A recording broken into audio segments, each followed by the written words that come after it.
There is no question to the party. The man in the photo was the man in question, a dentist under the watchful eye of a private investigator. Caught. A small collection of correspondence from the 1920s. This is the city, Saginaw, Michigan. The story you are about to see is true.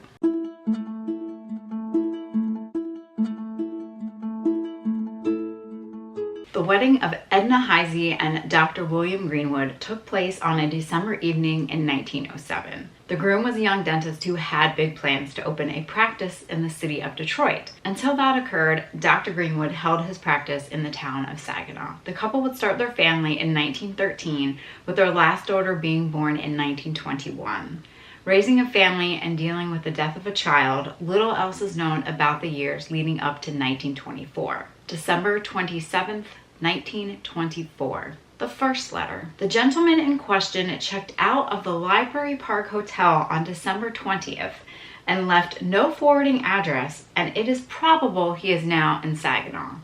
Nothing could be learned as to the address of the woman while she was in Detroit. Dr. Greenwood was being investigated by a private eye. What could the dentist be doing? Perhaps it was the days spent away from home with no indication of where he had been or the change that had occurred in his appearance.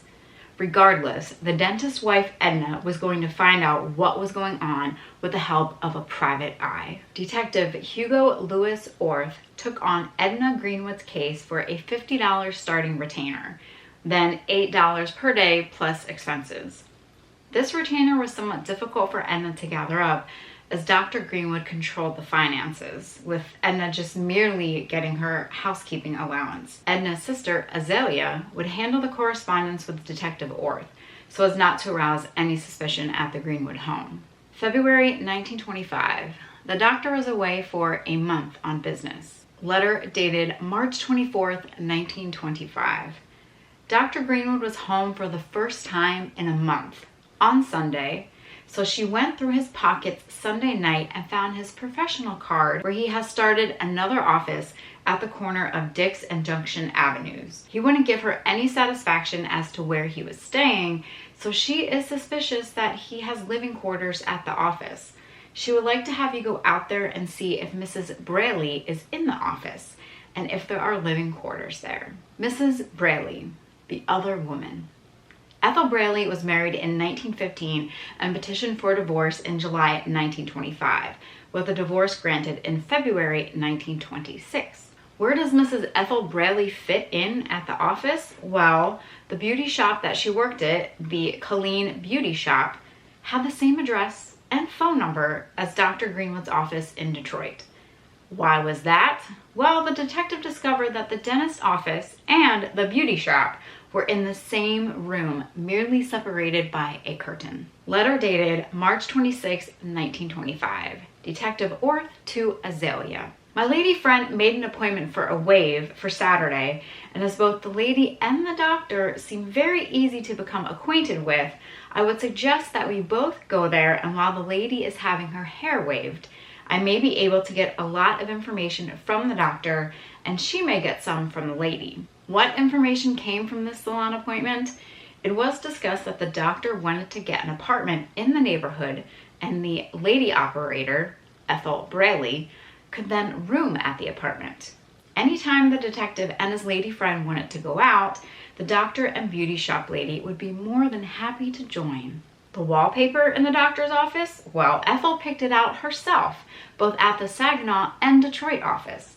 The detective surmised that he believes the doctor wants to completely close the Saginaw office and devote all his time to the Detroit location. Dr. Greenwood's wife was having her own experience back home. He went through all of the property deeds and told Edna to go to the lawyer to have his name added to all of the properties. While at the lawyer, Edna was questioned about the doctor's Detroit office and if she knew of the woman there. A little bit suspicious, as Edna did not discuss the office at all and felt that the lawyer was instructed to converse to see what information she knew. As the saying goes, loose lips sink ships. Seems the beauty parlor was a place of gossip, as the woman just had to talk. The detective was able to talk a bit more with Ethel Braley, who spoke of taking one trip with the doctor. Of course, this was in state because she feared someone might have arrested them if they traveled out of state. Arrested for what? Adultery laws were still common during this time, so perhaps that was a concern. Would the doctor return to Saginaw for good? Per Ethel, I should say not. He does not want to go there, as he was always tied down too much and home affairs were not what they should be. As Detective Orth was doing his investigation, he did not receive his $50 retainer fee until April, even though he had been investigating since January. Edna was given only $14 a week for household expenses, with other income from a few properties, but receiving that sporadically. The last letter in the collection, dated April 8th, 1925. Dear Madam, in reply to your letter of yesterday, I would advise first Mrs. G be very careful as to signing any papers in connection with the property. From the conversation with Colleen, the beauty shop woman, it appears as though the doctor intends to tie up his property, and he may have the attorney do anything in his power to help this. The attached report nearly explains the above.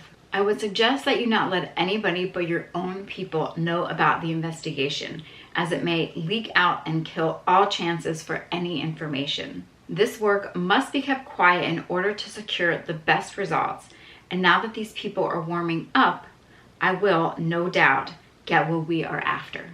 If you are coming to Detroit Saturday, you can drop me a line or wire me, and I will meet you at the office in the Hammond building, but it will have to be late in the afternoon or in the evening, as I do not wish any of the office to know about my doing this work. Just wire or write and make an appointment, and I will be here waiting for you. Yours very truly, H.L. Orth. Was there a meeting with the detective? Was there any confrontation with Dr. Greenwood and the beauty shop lady? Divorce records take over where the letters left off. A divorce was petitioned on December 9th, 1926. What occurred between the last letter and the divorce petition is unknown. The divorce was finalized on November 14th, 1927, and Edna was granted a property settlement and child support. The dentist would marry Ethel, the beauty shop woman, on December 27th, 1927. Edna would go on to marry again, but much later in 1952. Both Dr. Greenwood and the now Edna Lind would live happily ever after with their new spouses. Like Daryl Hall and John Oates said, private eyes are watching you and they see your every move. Detective Orth might have had it a bit easier today with social media, or if the doctor and his salon beauty attended a Coldplay concert, well then, no need for a detective at all. How many private investigators could still be out there? What stories would the papers hold? What secrets would they reveal? In a tech-driven world today, emails are sent and deleted with the touch of a keystroke. Paper to pen is not as popular anymore. People become online sleuths and find things out for themselves. No private eyes needed. A dentist, a beauty salon, and a wife who wanted answers. Detective Orth provided just the facts. Case closed.